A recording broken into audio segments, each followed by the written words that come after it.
Tým sa takto prešívalo. Tady to znova.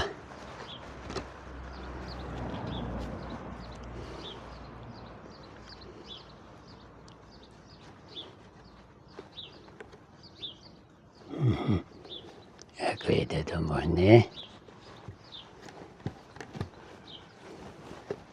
A znova. A stade to išlo a teraz si spravil takto dierku.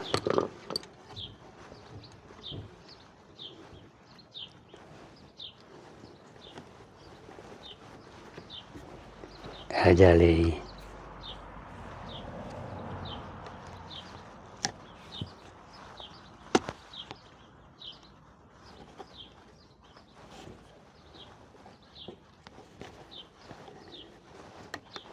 Bola to robota no s tým.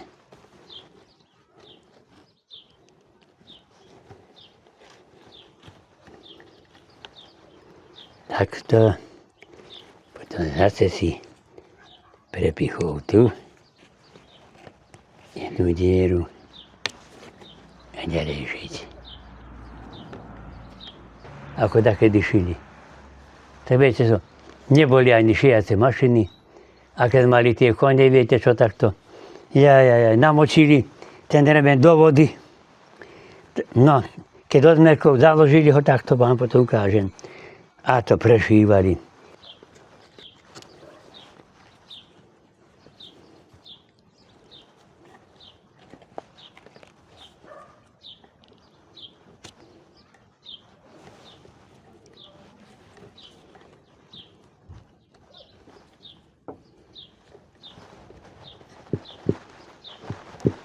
No, prečo nejdeš? Takto to šili, takedy naši starí, takto to šili. Takto. To šili. To si namočili do vody, do labora, že by to odmeklo. No a potom už, a veľa razy, keď aj u nás bolo na družstve, tak bolo veľa koní a jeden starší pán potom zomrel, čo to robil, tak otec na tomto im to šil. Keď som prišiel z roboty z družstva domov, tak som doniesol potrhanú a šili sme veľa razy aj do polnoci a ráno som to niesol na družstvo, mali došité. Dali za to veľa, čo nebolo to, ale aj tak, no otec bol doma. Takže dôchodok mal 30 korún. 30 korún a mama 25. No ale viete čo, ale žili, no.